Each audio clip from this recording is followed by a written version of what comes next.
नमस्कार मुलांनो, आज आपण इयत्ता 10वी मराठी अक्षर भारतीचा चौथा धडा उपास बघणार आहोत। याचे लेखक आहेत पु ल देशपांडे।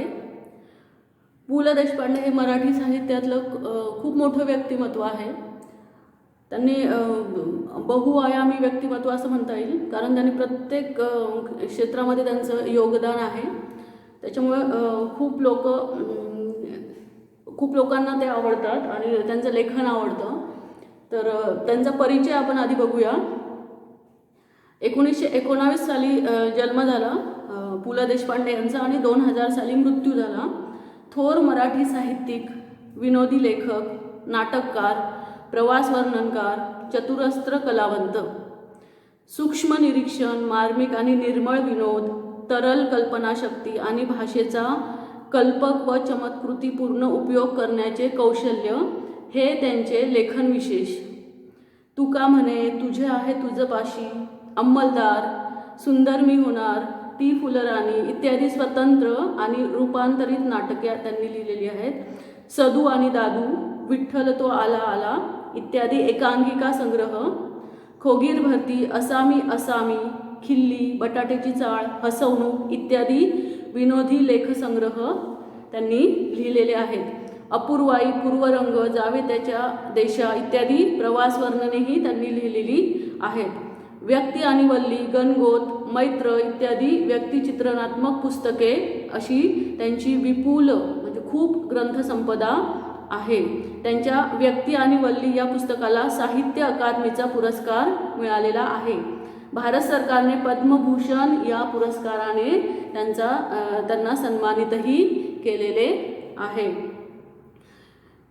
तर पु ल देशपांडे यांनी लिहिलेला हा उपास हा धडा आहे।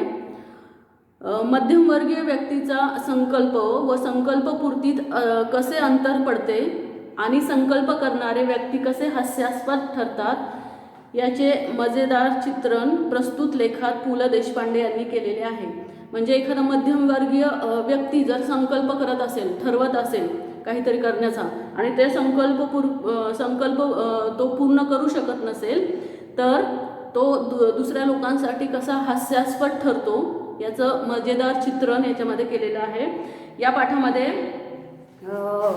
पंतांनी म्हणजे लेखकांनी, त्यांना पंत म्हणायचे, पंतांनी वजन कमी करण्याचा संकल्प केला।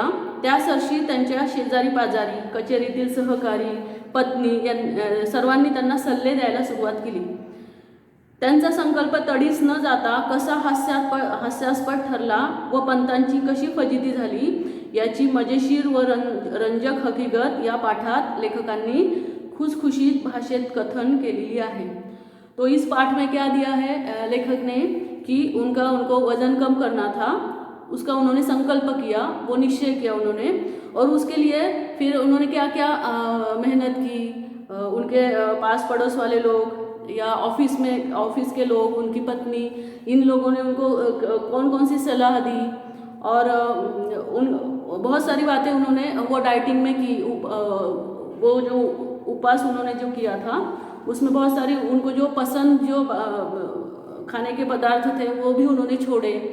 तो बहुत सारी मेहनत उन्होंने की, लेकिन आखिर में क्या हुआ, उनका वज़न घटा तो नहीं, उल्टा और बढ़ा। तो दूसरों के लिए वो कैसे हास्यास्पद बने, ये सब कहानी इसमें ये पाठ में लेखक ने पु ल देशपांडे इन्होंने लिखी है। तो हम अभी पाठ देखेंगे। आता आपण पाठ धडा वाचूया।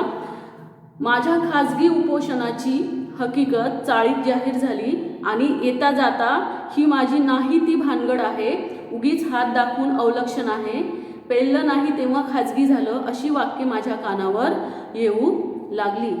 माझी खाजगी उपोषणाची हकीकत म्हणजे मी स्वतः जे उपोषण करत होतो, उपवास करत होतो, डायटिंग करत होतो, ते ज्यावेळेस चाळीतल्या इतर लोकांना कळलं तेव्हा जाता येता ते त्यांची खिल्ली उडू लागले, त्यांचं मजाक उडू लागले आणि ते काय शब्द काय वाक्य त्यांच्या कानावर येऊ लागली।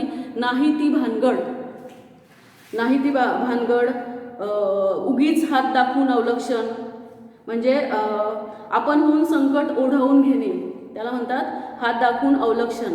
आणि पेललं नाही तेव्हा खाजगी झालं, अशी वाक्ये लेखकांच्या कानावर येऊ लागली. म्हणजे लोक त्यांना काहीही म्हणू लागले, पण मी कोणत्याही टीकेला भीक घालणार नव्हतो. परंतु मी जो निश्चय केला होता, संकल्प केला होता, त्याच्यावरती मी ठाम होतो.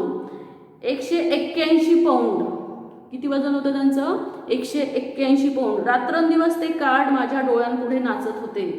बघा, आणि रात्रंदिवस ते कार्ड कुणाच्या डोळ्यापुढे नाचत होतं? लेखकांच्या, की माझं 181 पौंड वजन आहे, वजन कमी झाले पाहिजे, या विचाराने माझी झोप उडाली. आणि इतकं मोठं वजन, इतकं वजन वाढलेलं आहे आणि वजन आपलं आता कमी झालं पाहिजे. कारण वजन जर वाढलेलं असेल तर खूप सारे आजार आपल्या पाठीमागे लागू शकतात. झोप कमी झाली तर वजन उतरते, या विचाराने मला त्याचेही काही वाटत नव्हते. आणि झोप कमी झाली कारण लेखकांची झोप उडाली होती, म्हणजे त्यांचा खूप त्या गोष्टीचं खूप टेन्शन आलं होतं की आपलं आता वजन वाढलेलं आहे. आणि परंतु झोप कमी झाली तर वजन कमी होते, हे त्यांना कुणीतरी सांगितलेलं होतं, माहिती होतं, म्हणून त्यांना त्याचंही काही वाटत नव्हतं. मी पूर्वीसारखा गाढ झोपत नाही, यावर धर्मपत्नीचा मात्र अजिबात विश्वास नव्हता. परंतु मलाच असं वाटत होतं की माझी झोप कमी झालेली आहे, जी चिंता मला होती, जे टेन्शन मला होतं त्याच्यामुळे. परंतु माझ्या धर्मपत्नीचं, धर्मपत्नी म्हणजे माझी बायको, माझ्या बायकोला अजिबात असं वाटत नव्हतं. का वाटत नव्हतं? कारण घोरत्तर असता रात्रभर, अशासारखी दुरुत्तरे ती मला करत असे. घोरणे म्हणजे शांत झोपल्यावरती जो आवाज आपल्या तोंडातून निघतो त्याला म्हणतात घोरणे. आणि घोरत्तर असता रात्रभर, अशासारखी दुरुत्तरे ती मला देत. दुरुत्तर म्हणजे काय? वाईट उत्तरे, म्हणजे वाईट वाटणारी उत्तरे, त्याला म्हणतात दुरुत्तरे. आणि तुम्ही रात्रभर घोरत असता, म्हणजे आपल्याला झोप लागली तरच आपण घोरू शकतो. म्हणून त्यांची बायको त्यांना म्हणायची की तुमची झोप कमी झालेली नाही. 2 महिन्यात 50 पौंड वजन कमी करून दाखवीन तर खरा. काय निश्चय केला त्यांनी? की 2 महिन्यामध्ये मी 50 पौंड वजन कमी करून दाखवीन, अशी भीष्म प्रतिज्ञा करून मी आहारशास्त्राच्या पुस्तकात डोके घालू लागलो. अशी मी भीष्म प्रतिज्ञा केली. भीष्म प्रतिज्ञा म्हणजे ठाम निर्धार करणे. म्हणजे असं मी ठरवलं आता की मी वजन 50 पौंड वजन 2 महिन्यामध्ये कमी करून दाखवेन. मी आहारशास्त्राच्या पुस्तकात डोके घालू लागलो. आणि आहारशास्त्र विषयी डायटिंगची जी पुस्तके असतात त्याच्यामध्ये मी डोके घालू लागलो. कशा प्रकारे आपलं वजन कमी होऊ शकतं हे मी त्या पुस्तकात वाचू लागलो. प्रोटीनयुक्त पदार्थ, चरबीयुक्त द्रव्ये वगैरे शब्दांबद्दलची माझी आस्था वाढू लागली. आणि प्रोटीनयुक्त पदार्थ कुठले असतात? चरबीयुक्त द्रव्ये कुठली असतात? म्हणजे चरबीयुक्त द्रव्य म्हणजे अनावश्यक मांस वाढवणारे अन्न घटक, त्याला म्हणतात चरबीयुक्त द्रव्ये वगैरे शब्दांबद्दलची माझी आस्था वाढू लागली. माझं प्रेम वाढू लागलं. आस्था वाढणे म्हणजे प्रेम वाढणे. साऱ्या ताटातले पदार्थ मला न दिसता नुसत्या कॅलरीज मला दिसू लागल्या. आणि आनंदाची गोष्ट अशी की वजन उतरवण्याच्या शास्त्रात पारंगत झालेले तज्ज्ञ मला रोज डझनावरी भेटू लागले. आणि ताटातले पदार्थ आता त्यांना काय वाटू लागले? कॅलरीज वाटू लागले. म्हणजे कुठल्या पदार्थातून आपण जे खातोय त्याच्या कुठल्या पदार्थातून आपल्या शरीरात किती कॅलरीज जातात हेच त्यांना तिथे दिसू लागलं. आणि वजन उतरवण्याच्या शास्त्रात पारंगत झालेले, म्हणजे खरंच ज्यांनी आधी डायटिंग केलेली आहे आणि त्याच्यामध्ये जे एक्सपर्ट झालेले आहेत, पारंगत झालेले आहेत, असे तज्ज्ञ लोक त्यांना डझनावारी भेटू लागले. म्हणजे डझन म्हणजे 12 डझन म्हणजे 12 वस्तू त्याच्यातल्या, किंवा 12चा हा आकडा त्याला म्हणतात डझन. तर असे डझनावारी लोक त्यांना भेटू लागले, तज्ज्ञ लोक ज्यांनी आहारशास्त्रामध्ये जे पारंगत झालेले आहेत असे. इतकेच काय, परंतु ज्या आमच्या चाळीतल्या लोकांनी माझ्या उपासाची अवहेलना केली होती त्यांनीच मला डाएटचा सल्ला दिला. आणि ज्यांनी माझी अवहेलना केली होती चाळीतल्या लोकांनी त्यांनीच मला कशाचा सल्ला दिला? डाएटचा, उपासाचा सल्ला दिला. अवहेलना करणे म्हणजे अपमान करणे. म्हणजे चाळीतल्या ज्या लोकांनी माझा अपमान केला होता त्यांनीच मला डाएट करण्याचा सल्ला दिला. उदाहरणार्थ सोकाजी त्रिलोकेकर. पहिलं उदाहरण त्यांनी सांगितलंय सोकाजी त्रिलोकेकर. तुला सांगतो मी पंत, डाएट कर, बटाटा सोड, बटाट्याचं नाव काढू नकोस. सोकाजी त्रिलोकेकर यांनी काय सांगितलं, काय सल्ला दिला त्यांना, की तू काय कर, डाएट कर आणि बटाटा सोड. सगळ्यात आधी बटाटा सोडून दे, बटाटा खाऊ नकोस, बटाट्याचं नाव सुद्धा काढू नकोस. हो म्हणजे कुठं राहता म्हणून विचारलं तर नुसतं चाळीत राहतो म्हणा, बटाट्याची चाळ म्हणू नका, वजन वाढेल. आणि मग हसण्याचा आवाज येतो. जनोबा रेगे याईस मला काय म्हणावे हे मला कळत नाही. नेहमी तिरके बोलायचे म्हणजे काय, म्हणजे दुसरा जो व्यक्ती तिथे होता जनोबा रेगे या नावाचा, त्यांनी काय सांगितलं, म्हणजे तुम्ही कुठे राहता हे जर तुम्हाला कोणी विचारलं तर तुम्ही काय सांगायचं, की नुसतं चाळीत राहतो. कारण त्यांची जी चाळ होती, ज्या चाळीमध्ये लेखक राहत होते त्याचं नाव होतं बटाट्याची चाळ. आणि सोकाजी त्रिलोकेकर यांनी त्यांना काय सल्ला दिला होता, की बटाट्याचं नाव सुद्धा काढायचं नाही. म्हणून मग जनोबा रेगे त्यांना काय म्हटले, की तुला जर कोणी विचारलं कुठे राहता तर बटाट्याच्या चाळीत राहतो असं सांगू नकोस, नुसतं चाळीत राहतो असं सांग. पण सोकाजींनी त्याला परस्पर जामून टाकले. ए इडियट, सगळ्याच गोष्टी जोक काय मारतोस नेहमी, मी सांगतो तुला पंत बटाटा सोड. आणि मग सोकाजी त्रिलोकेकरांनी त्या जनोबा रेगेंना उत्तर दिलं, की ए इडियट, सगळ्याच गोष्टीमध्ये जोक काय मारतोस नेहमीच सगळ्या गोष्टीमध्ये जोक करत जाऊ नकोस, मी सांगतो तुला पंत बटाटा सोड. आणि मग त्यांनी परत त्या लेखकांना सल्ला दिला सोकाजी त्रिलोकेकरांनी, की तू बटाटा सोड. मी काय काय सोडले असता माझे वजन घटेल म्हणजे कमी होईल याची यादी बटाट्यापासून सुरू झाली बघा. आणि त्यांची जी लिस्ट आहे खाण्याचे पदार्थ सोडण्याची, ती कशापासून सुरुवात झाली, बटाट्यापासून. बटाट्याचं ठीक आहे पण पंत आधी भात सोडा, एक सल्ला. एकाने परत सल्ला दिला की बटाट्याचं ठीक आहे परंतु तुम्ही भात सोडा. भातानं थोडंच लठ्ठ व्हायला होतं, आमच्या कोकणात सगळे भात खातात, कुठं आहेत लठ्ठ, तुम्ही डाळ सोडा, काशीनाथ नाडकर्णी. आणि मग तिथे काशीनाथ नाडकर्णी नावाचा एक गृहस्थ होता, ते काय म्हटले, की भाताने लठ्ठ होत नाही, भाताने जाड होत नाही, नाहीतर आमच्या कोकणामध्ये सगळेच जाड झाले असते. कोकण हा पश्चिम महाराष्ट्राचा भाग आहे आणि तिथे सगळेजण तिथलं खाणं हे भातच, जास्त करून लोक भात खातात. आणि मग त्यांनी काय सांगितलं काशीनाथ नाडकर्णींनी, की आम्ही कोकणातले, मग आम्ही कुठे जाड झालो, आम्ही भात खातो. तर मुख्य म्हणजे साखर सोडा, मी सांगू का, मीठ सोडा. म्हणजे आता वेगवेगळे सल्ले त्यांना यायला लागले. मग नंतर काय सांगितलं, मुख्य म्हणजे साखर सोडा. मग काय सांगितलं त्यांना सोडायचं, साखर सोडायचं सांगितलं. मी सांगू का, मीठ सोडा. त्याच्यानंतर मीठ सोडायला एकाने सांगितलं. लोणी तूप सोडा, एका आठवड्यात 10 पाऊंड वजन घटलं नाही तर नाव बदलीन, आमच्या हेड क्लार्कच्या वाईफचं घटलं. मग एकाने काय सांगितलं, लोणी आणि तूप सोडा, लोणी खाणं आणि तूप सोडा, एका आठवड्यात 10 पाऊंड वजन घटलं नाही तर नाव बदलीन. आणि मी तुम्हाला चॅलेंज करतो की एका आठवड्यात तुमचं 10 पाऊंड वजन घटेल आणि कमी होईल, आणि नाही कमी झालं तर मी माझं नाव बदलून टाकीन. आमच्या हेड क्लार्कच्या वाईफचं घटलं, आणि आमच्या ऑफिसमधला जो हेड क्लार्क आहे त्याची जी वाईफ आहे, पत्नी आहे, तिचं घटलं म्हणजे कमी झालं. तेल आणि तळलेले पदार्थ आधी सोडा, बाबू काका. आणि त्यातले बाबू काका काय म्हटले, तेल आणि तळलेले पदार्थ आधी सोडा. दिवसा झोपणं सोडा. मग एकाने सल्ला दिला, दिवसा झोपू नका, दिवसा झोपणं सोडा. खरं म्हणजे पत्ते खेळायचं सोडा, बसून बसून वजन वाढतं. एकाने अजून काय सल्ला दिला, की पत्ते खेळायचं सोडा, आपण पत्ते बसून खेळतो म्हणून बसून सुद्धा वजन वाढवू शकतं म्हणून पत्ते खेळायचं सोडा. मी मात्र या सर्व जणांचे ऐकून मनाचे करायचे ठरवले. आणि खूप सारे सल्ले मला सगळेजण देत होते, परंतु मी मात्र या सगळ्यांचं ऐकून माझ्या मनाचंच करायचं ठरवलं. पहिला उपाय म्हणून मी आहार परिवर्तन सुरू केलं.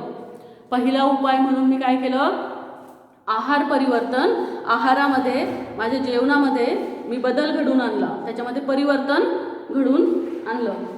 साखरेत सर्वात अधिक कॅलरीज असतात म्हणून प्रथम बिनसाखरेचा चहा सुरू केला. आणि साखरेमध्ये सगळ्यात जास्त कॅलरीज असतात बघा, त्याच्यामुळे प्रथम मी काय केलं, बिनसाखरेचा चहा सुरू केला. पहिल्या दिवशी विशेष फरकही वाटला नाही. पहिल्या दिवशी विशेष काही फरक वाटला नाही. घरात साखरबंदी जाहीर केली आणि घरामध्ये मी काय केलं, साखरबंदी जाहीर केली, म्हणजे साखरेचे पदार्थ करायचे नाहीत. कुटुंबाला सारी दिवाळी तिखटा मिठावर उरकायची सक्त ताकीद दिली. आणि दिवाळीमध्ये बघा खूप सारे गोड पदार्थ केले जातात, त्याच्यामध्ये साखरेचा खूप वापर केला जातो.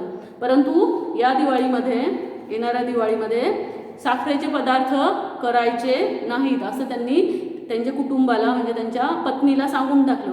आणि तिखटा मिठाचे जे पदार्थ बनतील, जसं की चिवडा असेल, चकली असेल, शेव असेल, असे पदार्थ बनवायचे ताकीद दिली. मुलांसाठी म्हणून काय थोडं गोडाधोडाचं करायचं ते कर. त्यांनी पत्नीला काय सांगितलं, मुलांसाठी तुला काही करायचं असेल गोड तर तेवढं कर फक्त, एवढी सवलत ठेवली. पहिल्या दिवशीच मला फरक जाणवायला लागला आणि पहिल्याच दिवशी मला फरक जाणवायला लागला. भात अजिबात वर्ज्य करणे अवघड होते. वर्ज्य करणे म्हणजे सोडून देणे अवघड होते. भात सोडून देणं हे खूप अवघड होतं लेखकांसाठी. म्हणून फक्त पहिला भात आणि ताक भात ठेवून मधला भात वर्ज्य केला. त्यांनी काय केलं, पहिला भात आणि ताक भात ठेवून म्हणजे ते खाणार होते. आणि जो मधला भात जो असतो, जेवणामध्ये 2-3 वेळेस भात घेतला जातो बघा, एकदा सुरुवातीला, एकदा जेवणाच्या मध्ये आणि एकदा शेवटी. तर असा जो मधला भात होता तो त्यांनी कमी केला. 2 वेळेसचा भात ते खायचे. नुसती उकडलेली पालेभाजी खाणे कसे जमणार हा विचार किती पोकळ होता. आणि नुसती उकडलेली पालेभाजी खाणे हे कसं काय जमणार, आपण आत्तापर्यंत कधीच खाल्लेलं नाही आहे. याचा अनुभव मी खाल्ल्यावर आला आणि नेहमीच्या भाजीत ही निराळे काय करते याचा अजूनही अंदाज आला नाही. आणि नेहमीच्या भाजीमध्ये माझी बायको वेगळं काय करते याचा अंदाजच मला आला नाही, कारण मी जे उकडलेली पालेभाजी खाल्ली ही नेहमीच्या भाजीसारखीच मला ती वाटली, असं तिथे लेखक म्हणतात. पहिला दिवस सुरळीत गेला. पहिला दिवस माझा चांगला गेला, सुरळीत गेला. आणि दुसऱ्या दिवशी व्रतभंगाचा प्रसंग आला. व्रतभंग म्हणजे व्रत मोडणे, त्यांनी जो संकल्प केलाय तो मोडणे. पहिला दिवस त्यांनी व्यवस्थित डायटिंग केलं, परंतु दुसऱ्या दिवशी त्यांचं ते डायटिंग मोडलं. तर कशामुळे मोडलं बघा.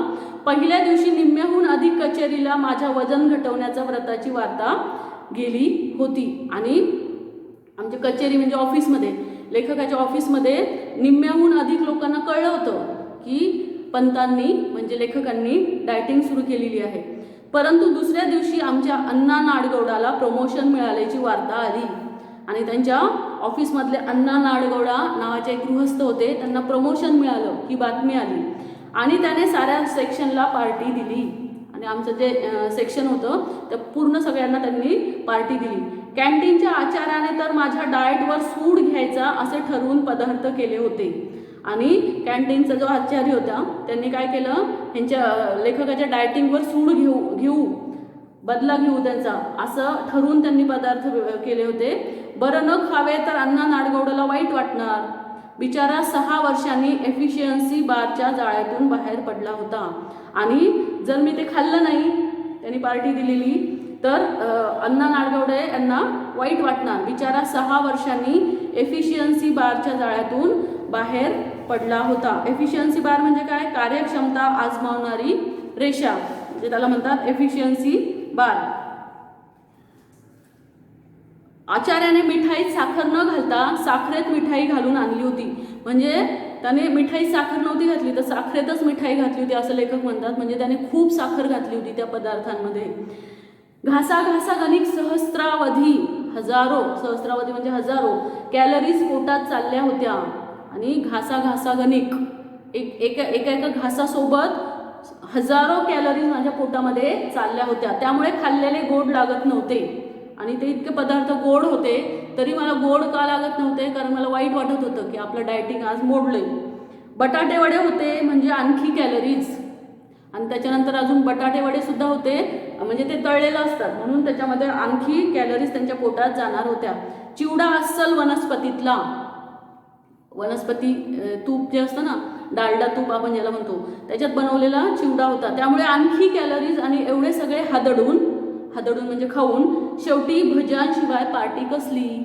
आणि एवढं सगळं खाल्ल्यानंतर भज्यांशिवाय पार्टी पूर्ण होऊ शकत नाही.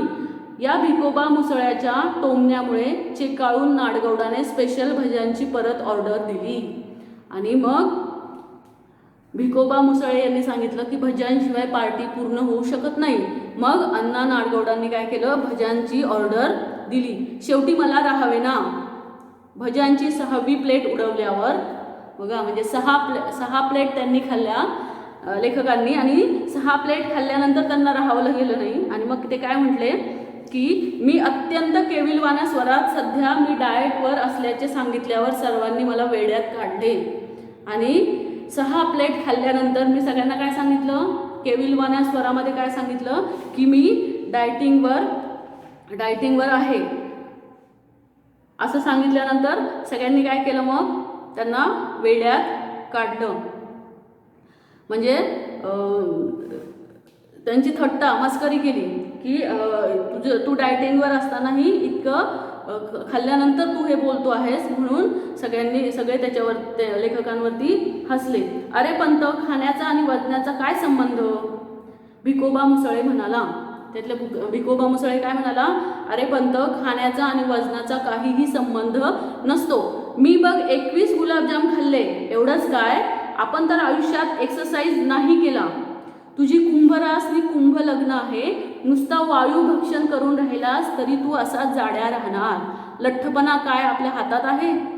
म्हणजे भिकोबा मुसळेंनी त्यांना काय सांगितलं की मी आज 21 गुलाबजाम खाल्ले आणि मी एक्सरसाइज कधीही करत नाही, परंतु माझं वजन नाही वाढत. आणि तुझं वजन का वाढतंय? तू नुसतं हवा जरी खाल्ली, वायू जरी खाल्ला तरी तुझं वजन वाढेल, कारण तुझी रास ही कुंभ आहे आणि कुंभ लग्न आहे. म्हणजे जी पत्रिका बनवतात ना,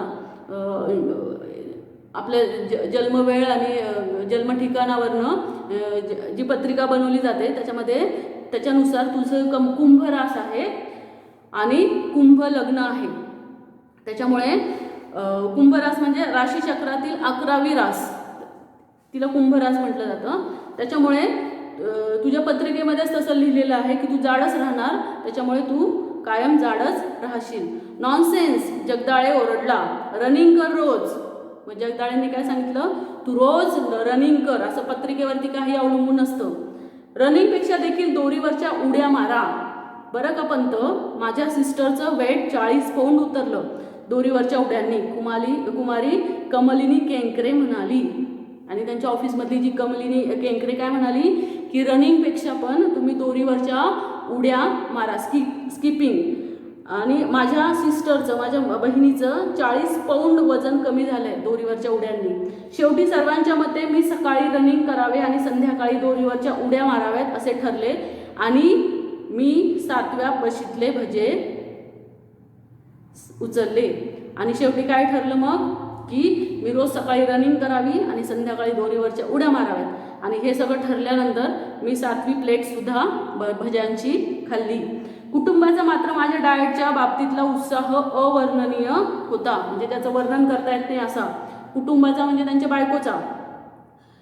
बायकोमध्ये खूप उत्साह आला होता, कारण आता म्हणजे त्यांचा नवरा जो होता तो आता डाएटिंग करणार आहे आणि त्यांचं वजन कमी होणार आहे. त्याच्यामुळे उत्साह पत्नीलाच जास्त होता त्यांच्या, कारण रोज काही चमत्कारिक पदार्थ माझ्या पानात पडायला लागले. आणि मग त्यांची पत्नी वेगवेगळे चमत्कारिक पदार्थ करून त्यांना खाऊ घालू लागली.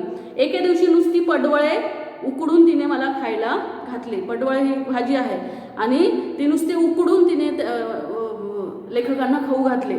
शेवग्याच्या शेंगा, पडवळ, भेंडी, चवळीच्या शेंगा वगैरे सडपातळ भाज्यांचा खुराक तिने मला सुरू केला. खुराक म्हणजे एकत्र मिश्रण. ज्या सडपातळ भाज्या आहेत, ज्या अशा बारीक भाज्या आहेत, त्यांचा खुराक तिने मला सुरू केला. कोबी, कॉलीफ्लॉवर वगैरे बाळशेदार मंडळींची स्वयंपाकघरातून हकालपट्टी झाली. गुटगुटीत कोबी, कॉलीफ्लॉवर हे बाळशेदार भाज्या आहेत, त्याची स्वयंपाकघरातून त्यांच्या पत्नीने हकालपट्टी केली. म्हणजे त्या भाज्या काढून टाकल्या स्वयंपाकघरातून. सकाळचा चहा देखील सुरुवातीला होता तसा राहिला नाही. आणि सकाळचा चहा सुद्धा सुरुवातीला जसा होता तसा राहिला नाही. बिनसाखरेचा चहा इतका कडू लागत असेल अशी यापूर्वी कधीच कल्पना आली नाही मला.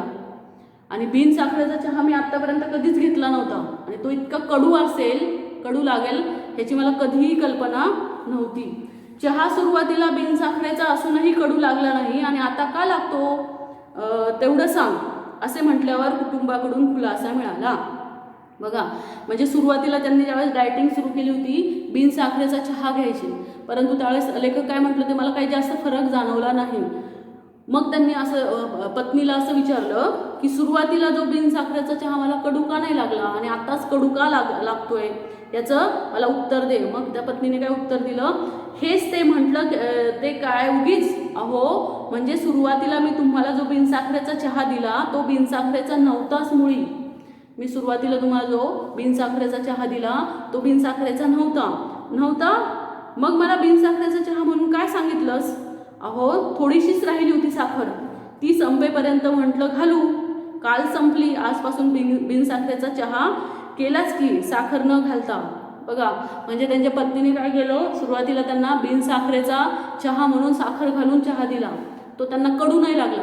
परंतु ती साखर आता संपल्यानंतर त्यांनी खरंच बिनसाखरेचा चहा त्यांना दिला आणि तो त्यांना कडू लागला. म्हणजे खलास.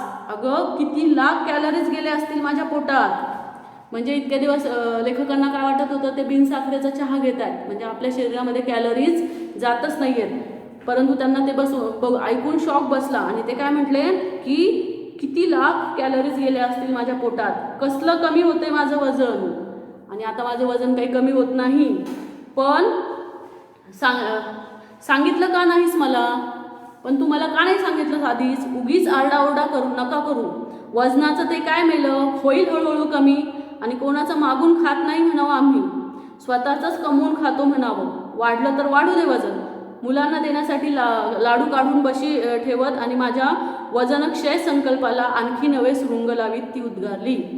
म्हणजे त्यांची बायको काय म्हणत होती त्यांना की उगीच ओरड करू नका, आपण काय दुसऱ्यांचं घेऊन खात नाही, आपण आपलं कमवलेलंच खातो आणि वजन वाढलं तर वाढू दे.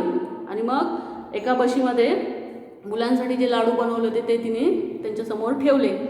लाडू कशाला केले? साखर असेल त्यात.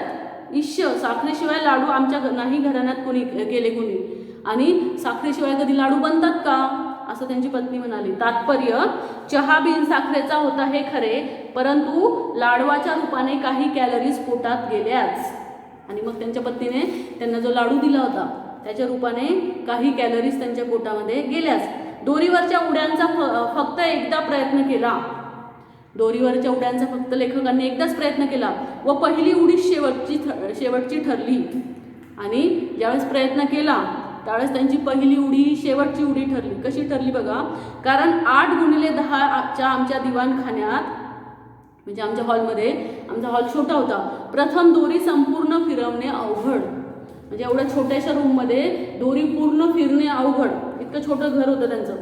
एकदा डोक्यावरून दोरी पलीकडे गेली की ड्रेसिंग टेबलवरच्या तेलाच्या व औषधाच्या बाटल्या खाली घेऊन आली. आणि पहिल्यांदा काय केलं, मी नुसती दोरी डोक्यावरून पलीकडे नेली तर त्यांच्या ड्रेसिंग टेबलवरच्या ज्या तेलाच्या आणि औषधाच्या बाटल्या आहेत खाली कोसळल्या, खाली पडल्या. दुसऱ्यांदा अर्धवट गॅलरी आणि अर्धवट घरात राहून दोरी फिरवली. आणि दुसऱ्या वेळेस काय केलं, मग त्यांनी घरात राहून त्यांना जमलं नाही, मग ते अर्धवट गॅलरीमध्ये आणि अर्धवट घरात उभे राहिले आणि त्यांनी दोरी फिरवली. ती आचार्य बर्व्यांच्या गळ्यात, आणि त्यांच्या तिथे शेजारी आचार्य बर्वे नावाचे गृहस्थ राहत होते, त्यांच्या गळ्यात ती दोरी अडकली.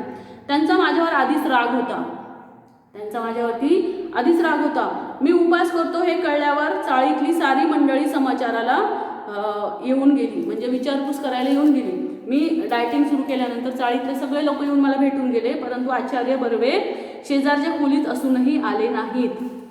आणि आचार्य बर्वे हे शेजारच्या खोलीमध्ये असूनही आले नाहीत. का आले नाहीत?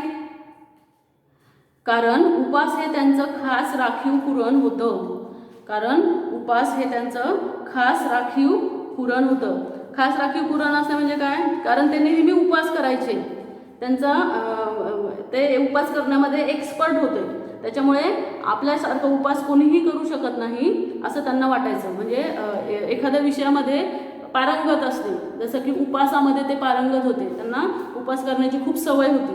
हा दुष्टपणा माझ्या गळ्यात दोरी अडकून केलात हे ठीक आहे झालं, पण तुमच्या वयाला न शोभणारे ह्या धिंगामस्तीला दुसरा कोणी माझ्यासारखा बळी पडला असता तर तुमची धडगत नव्हती. मी तुम्हाला क्षमा करतो. म्हणजे आधी त्यांनी टोमणे मारले, काय मारले की माझ्या गळ्यात ही दोरी तुम्ही दुष्टपणाने अडकवलीत, परंतु तुमच्या वयाला हे शोभत नाही. आणि ही धिंगामस्ती जर ह्या धिंगामस्तीमध्ये तुमच्या जर दुसऱ्या कुणाच्या जर ही गळ्यात दोरी गेली असती तर त्याने तुम्हाला सोडलं नसतं, म्हणजे तुमची काहीही धडगत नव्हती. परंतु मी खूप मोठ्या मनाचा आहे, मी तुम्हाला माफ करतो. पण मी हे मुद्दाम केलं नाही आचार्य. अहो, वजन कमी करायला दोरीच्या उड्या मारतोय मी, परंतु मी हे मुद्दाम नाही केलं, असं लेखक म्हणतात. काही उपयोग होणार नाही. मग लेखक म्हणतात का म्हणजे जिभेवर ताबा नाही तुमचा. आचार्य बर्वे त्यांना काय म्हणाले, तुमचा जिभेवर ताबा नाही, संयम ठेवा हवा, मनाची एकाग्रता हवी. त्यासाठी प्रथम म्हणजे काही गोष्टी सोडाव्या लागतील. जिभेवर तुमचा ताबा नाही, संयम नाही, आणि याच्यासाठी तुम्हाला काही गोष्टी आधी सोडाव्या लागतील. आता ह्या उड्या मारायला मी लाज देखील सोडली, हे पाहता ना तुम्ही बाबा, बघा. आणि लेखक त्यांना काय म्हणतात, आचार्य बर्वेंना, म्हणजे मी आता ह्या उड्या मारतोय ह्याच्यासाठी मी लाज सुद्धा सोडली आहे, अजून काय सोडायला हवं. ठीक आहे, प्रथम बोलणं सोडा. मग आचार्य बर्व्यांनी त्यांना काय सल्ला दिला, तुम्ही प्रथम बोलणं सोडा, जास्त बडबड करू नका. बोलणं सोडू अजिबात. खाण्यासाठी तोंडाचा वापर कमी करायचा एवढं पाहिलं तुम्ही, पण बोलण्यासाठी देखील त्याचा वापर बंद केल्याशिवाय तुमची जीभ ताब्यात राहणार नाही. तुम्ही फक्त खाण्यासाठी तुमचं तोंड बंद केलंय आता उपास करून, परंतु बोलण्यासाठी सुद्धा तुमचं तोंड बंद करा, आणि त्याच्याशिवाय तुमची जीभ आहे ना ती ताब्यात राहणार नाही. म्हणजे अशा प्रकारे तुम्ही टोमने दुसऱ्यांना मारणार नाही, म्हणजे असं खवचटपणे बोलणार नाही.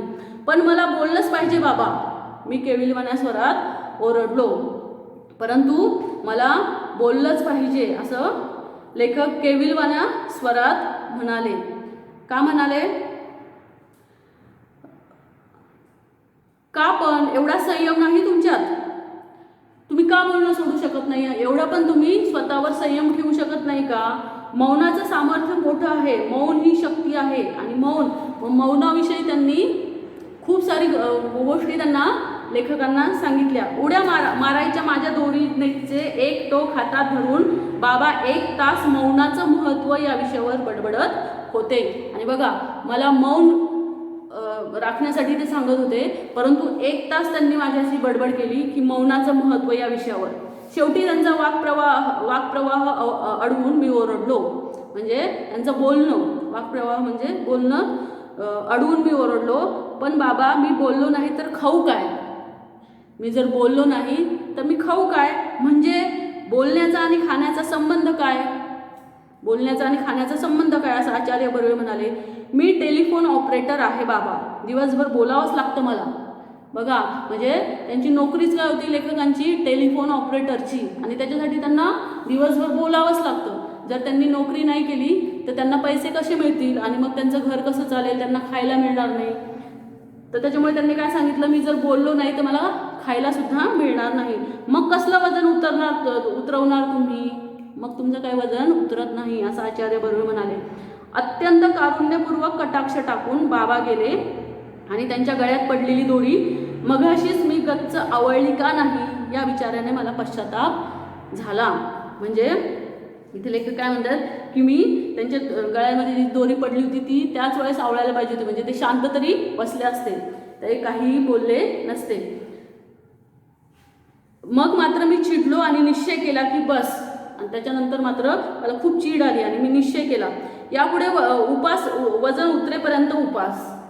आणि मी नंतर ठरवलं की आता फक्त उपास आणि वजन कमी होईपर्यंत, वजन उतरेपर्यंत उपास. मला मी काटकुळा झाल्याची स्वप्ने पडू लागली, म्हणजे मला मी बारीक झाल्याची स्वप्ने पडू लागली. भरल्या ताटावरून मी उठू लागलो, आणि भरलेलं ताट असूनही, ताटामध्ये खूप सारे पदार्थ असूनही मी उठू लागलो. बिन साखरेचा आणि बिन दुधाचाच काय, पण बिन चहाचा देखील चहा मी पिऊ लागलो. बघा, म्हणजे लेखक इथे काय म्हणतात की मी बिन साखरेचा आणि बिन दुधाचाच काय, पण बिन चहाचा देखील चहा पिऊ, म्हणजे चहा पावडर न टाकता सुद्धा चहा पिऊ लागलो. साखर पाहिली की माझ्या अंगाचा तिळपापड होऊ लागला, म्हणजे मला खूप राग येऊ लागला साखर बघितली की. केवळ फळांवर मी जगू लागलो आणि फक्त फळे खाऊ लागलो. लिंबाचा रस तर मला अमृतासारखा वाटू लागला. लिंबाचा रस, कोमट पाण्यामध्ये जर लिंबू टाकून किंवा लिंबाचा रस टाकून जर पिलं तर वजन कमी होतं असं म्हणतात. परंतु त्याच्यामुळे लेखकांना लिंबाचा रस हा अमृतासारखा वाटू लागला, म्हणजे खूप महत्त्वपूर्ण वाटू लागला. धारोष्ण दुधासाठी मी अधूनमधून अंधेरीच्या गोठ्यात जाऊ लागलो. म्हणजे गरम दूध याच्यासाठी ते नुकतंच काढलेलं दूध गाईचं किंवा म्हशीचं, तर त्याच्यासाठी ते अंधेरीच्या गोठ्यामध्ये जाऊ लागले. दोरीवरच्या उड्या केवळ खालच्या मजल्यावरील मंडळींच्या दुष्टपणाने व आकसाने केलेल्या तक्रारीमुळे थांबवाव्या लागल्या. आणि दोरीवरच्या उड्या केवळ खालच्या मजल्यावरती, त्यांच्या खालच्या मजल्यावर जे लोक राहायचे त्यांनी तक्रार केली, त्यांनी कंप्लेंट केली, त्याच्यामुळे त्यांच्या दोरीवरच्या उड्या बंद झाल्या. 10 उड्या पाय न अडकता मारण्यापर्यंत मी पोहोचलो होतो.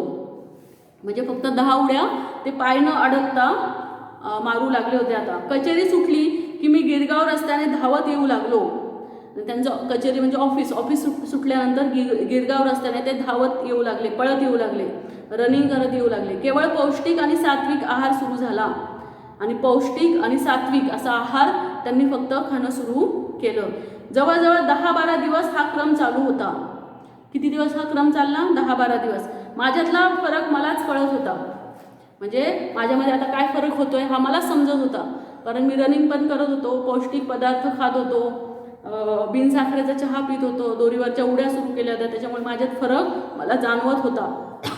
मला मुले बी पेरले की रोप किती वाढते हे रोप, लहान मुले बी पेरले की रोप किती वाढले हे रोप उपटून पाहतात, त्याप्रमाणे रोज संध्याकाळी काट्यावर वजन करावे असे वाटत होते मला. लहान मुले असतात बघा, एखादं बी लावलं त्यांनी जमिनीमध्ये, तर ते रोप किती वाढलं आहे हे पाहण्यासाठी ते काय करतात, ते रोपच उपटून बघतात की खाली किती वाढले ते जमिनीमध्ये, त्याची मुळं कुठपर्यंत गेलेले आहेत. आणि त्यांच्याप्रमाणेच संध्याकाळी काट्यावर वजन करावे असे मला वाटत होते. आणि रोज संध्याकाळी मला असं वाटायचं की आता आपलं वजन किती कमी झालं असेल हे आपण वजन करून बघावं असं त्यांना वाटायचं. पण मी ती इच्छा दाबून धरली. परंतु मला आत्ताच वजन करायचं नव्हतं. बरोबर एक महिन्याने मी वजन करणार होतो. आणि मी त्याच्यामध्ये सुद्धा संयम ठेवला की 1 महिन्यानेच मी वजन करेल, तोपर्यंत मी वजन करणार नाही.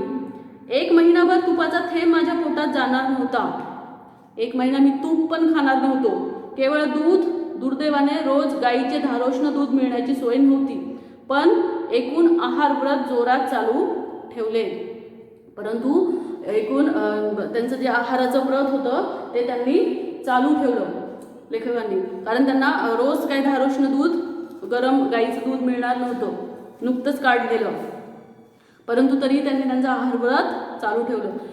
पंधरवडाभरात फक्त 2 वेळाच साखरभात झाला. पंधरवडा म्हणजे 15 दिवसामध्ये फक्त 2च वेळेस त्यांनी साखरभात खाल्ला, साखर घालून केलेला भात. एकदा सोकाजीने चोरून कोळंबी भात चारला व खालच्या मजल्यावरच्या भाऊजी पसरटवारांनी एकदा नागपुरी वडा भात पाठवला होता. आणि त्या 15 दिवसामध्ये फक्त त्यांच्या ऑफिसमधले जे सोकाजी राव होते त्यांनी कोळंबी भात त्यांना खाऊ घातला होता. भाताचा एक प्रकार आहे तो. आणि त्यांच्या खालच्या मजल्यावरची जे भाऊजी परसटवार राहायचे त्यांनी वडा भात त्यांना पाठवला होता. एवढे अपवाद वगळल्यास भाताला स्पर्श नाही केला. आणि मी एवढाच भात खाल्ला, याच्याशिवाय मी भाताला स्पर्शसुद्धा केला नाही. त्यामुळे मुख्यतः चरबीयुक्त द्रव्य शरीरात कमी गेली. आणि भातामुळे चरबी जास्त वाढते असं म्हणतात, त्याच्यामुळे ती द्रव्य माझ्या पोटामध्ये कमी गेली. माझ्या एकूण निश्चय पाहून चाळीतल्या मंडळींचे आदर दुणावल्याचे माझ्या सूक्ष्म नजरेतून सुटत नव्हते. आणि मग मी खरंच रायटिंग करतोय हे बघितल्यानंतर लोकांचा आदर माझ्याविषयी वाढला. ते मला रिस्पेक्ट देऊ लागले. जी मंडळी माझ्या डाएटची आणि उपवासाची चेष्टा करत होती त्यांनीच पंत फरक दिसतो हां अशी कबुली द्यायला सुरुवात केली. आणि ज्यांनी सुरुवातीला चेष्टा केली होती माझ्या डाएटिंगची, आणि तेच लोक पंत फरक दिसतो हां म्हणजे तुमच्या तब्येतीमध्ये आता फरक दिसतो, पहिल्यापेक्षा तुम्ही आता बारीक झाल्यासारखे दिसता, अशी कबुली त्याच लोकांनी दिली. जनोबा रेग्यांसारखा अत्यंत कुचकट शेजाऱ्यालाही पंत भलतेच काय हो रोडावलेत असं मान्य करावं लागलं. आणि जनोबा रेगे हे एकदम कुचकट असं वाईट बोलणारे दुसऱ्यांविषयी नेहमी, ते सुद्धा पंतांना काय म्हटले, लेखकांना काय म्हटले, भलतेच काय हो रोडावलेत. म्हणजे तुम्ही खूप बारीक झाला आहात असं त्यांनी त्यांना सांगितलं. मंडळींच्या प्रशस्तीने मला भीती वाटत होती ती एकाच गोष्टींची, म्हणजे मूठभर मांस वाढण्याची. म्हणजे कुणी जर आपली स्तुती केली तर असं म्हणतात ना, मूठभर मांस आपलं वाढतं.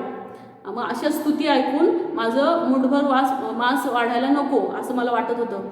पण असली तुरळक तारीफ ऐकून मी चढण्यासारखा नव्हतो. आणि अशी तुरळक त्यांची तारीफ ऐकून मी चढण्यासारखा नव्हतो, म्हणजे माझा निश्चय मी सोडणारा नव्हतो. इतक्या असामान्य मनोनिग्रह आणि जिव्हा नियंत्रणानंतर कमीत कमी 20 ते 25 पाऊंडांनी माझे वजन घटले पाहिजे अशी माझी खात्री होती. म्हणजे इतका असामान्य मनोनिग्रह त्यांनी केला होता, तोंडावर इतका, खाण्यावर इतका ताबा ठेवला होता. जिव्हा नियंत्रणानंतर कमीत कमी 20 ते 25 पाऊंड वजन तरी माझं आता कमी झालं असेल याची मला खात्री होती. व त्या खात्रीने मी आमच्या ऑफिस समोरच्या वजनाच्या यंत्रावर पाय ठेवला. आणि आता मला खात्री होती माझं 20 ते 25 पाऊंड वजन नक्कीच कमी झालं असेल. आणि आनेली टाकून तिकीट काढले.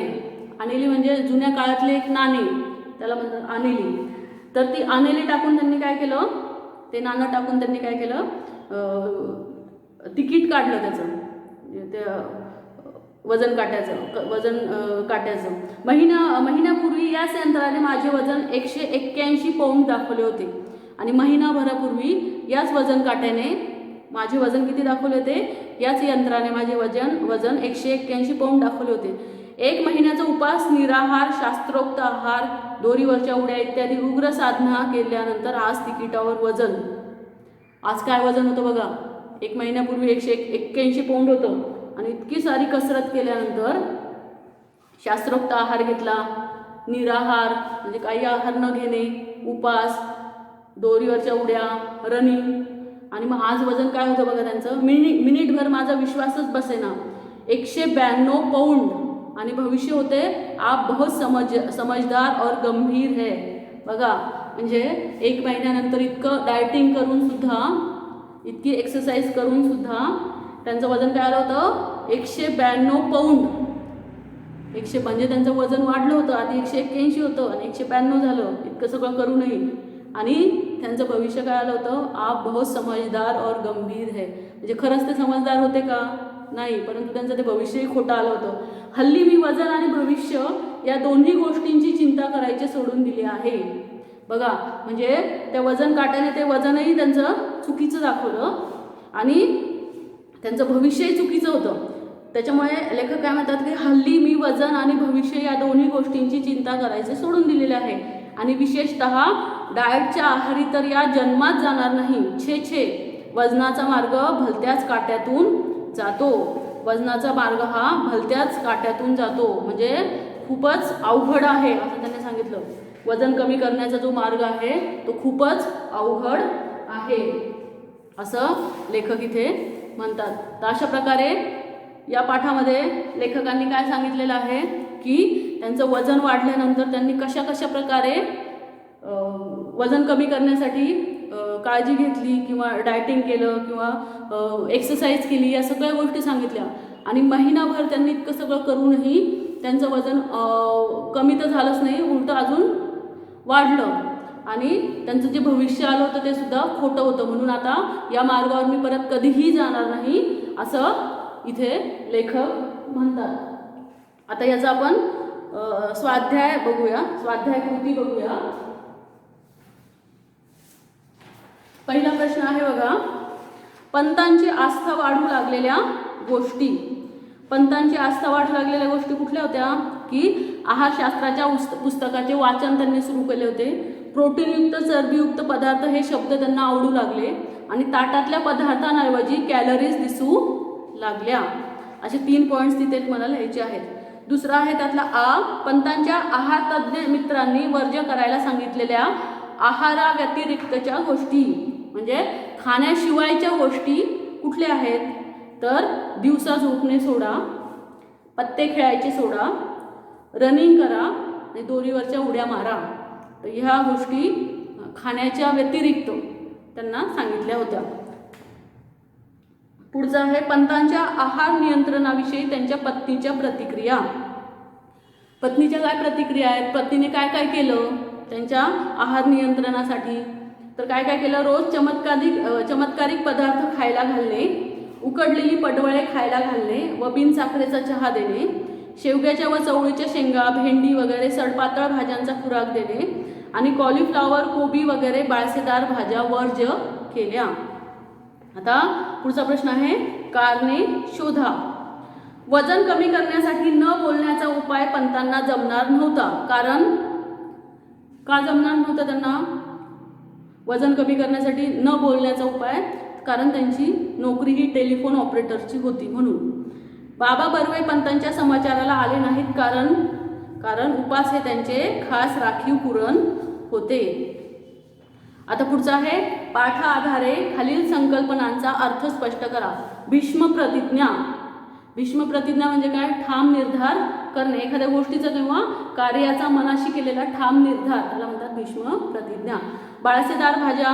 बाळसेदार भाज्यामध्ये ज्या भाज्यांमुळे कॅलरीज वाढून आपण गुटगुटीत होतो अशा भाज्या सुद्धा येऊ शकतं, किंवा ज्या भाज्या स्वतःच गुटगुटीत आहेत त्या भाज्या सुद्धा बाळसेदार भाज्यामध्ये येऊ शकतात. पुढचा आहे, वजनाचा मार्ग भलत्याच काट्यातून जातो.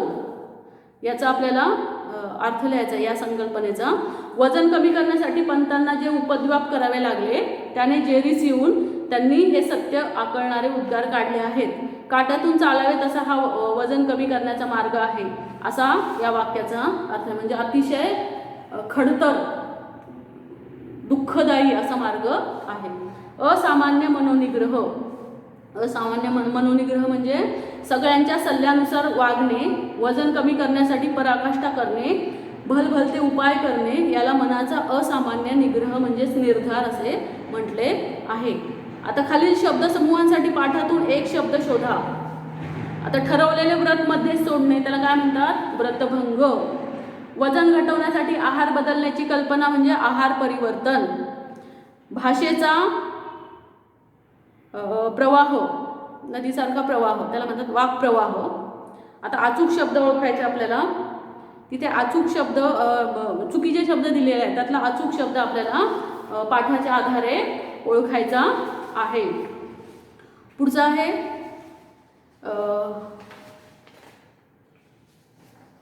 खालील वाक्प्रचार व त्यांचे अर्थ यांच्या जोड्या जुळवा. खालील वाक्प्रचार आणि त्यांचे अर्थ दिलेले आहेत, त्याच्या जोड्या लावायच्या. जसं की हात दाखवून अवलक्षण, त्याचा अर्थ आहे आपण होऊन संकट ओढवून घेणे.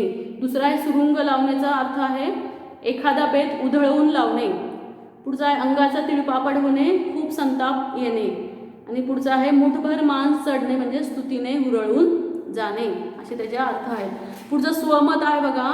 ते स्वमत प्रत्येकाचं लिहायचं आहे, स्वतःचं मत तिथे आलं पाहिजे. सगळ्यांची उत्तरं ही वेगवेगळी येतील, ते तुम्ही तुमच्या मनाने लिहायचे आहे. जसं पहिलं आहे, दोरीवरच्या उड्या मारण्याच्या प्रसंगातील तुम्हाला समजलेला विनोद स्पष्ट करा. दोरीवरच्या उड्या मारताना तुम्हाला कुठला विनोद तिथे समजला, कुठला जोक समजला, ते तुम्हाला लिहायचं आहे. आचार्य बर्वेंचा. दुसरा आहे पंतांच्या उपासाबाबत त्यांच्या पत्नीचा अवर्णनीय उत्साह तुमच्या शब्दात लिहा. त्यांच्या पत्नीचा कुठला उत्साह होता, ते कशा प्रकारे त्यांना डायटिंगचं जे जेवण आहे ते देत होती, सडपातळ भाज्या खाऊ घालत होती, बाळसेदार ज्या भाज्या होत्या त्या वर्ज्य केल्या होत्या. अशा प्रकारे तुम्ही तुमच्या शब्दात लिहायचं आहे. पाठातील तुम्हाला सर्वात आवडलेला विनोद कोणता, तो का आवडला ते स्पष्ट करा. आणि पाठामध्ये खूप सारे विनोद आलेले आहेत बघा, जोक आलेले आहेत, त्यातला तुम्हाला कुठला विनोद आवडला आणि तो का आवडला हे तुम्हाला स्पष्ट करायचं आहे. तुम्ही एखादा संकल्प केला आणि तो पूर्ण केला नाही तर कुटुंबातील व्यक्ती कोणत्या प्रतिक्रिया व्यक्त करतील याची कल्पना करून लिहा. आणि तुम्ही खरंच एखादा जर संकल्प केला, एखादा गोष्ट जर ठरवली आणि ती पूर्ण नाही केली तर तुमच्या घरातले लोक तुमच्याबद्दल काय प्रतिक्रिया व्यक्त करतील, तुम्हाला काय सल्ले देतील किंवा तुमच्याबद्दल काय बोलतील, हे कल्पना तुम्हाला करायची आहे, स्वतः इमॅजिन करायचं आहे आणि लिहायचं आहे. तर हे अशा प्रकारे हे स्वमत आहे. तर इथे हा उपास, हा पु ल देशपांडे यांचा धडा इथे संपला. धन्यवाद.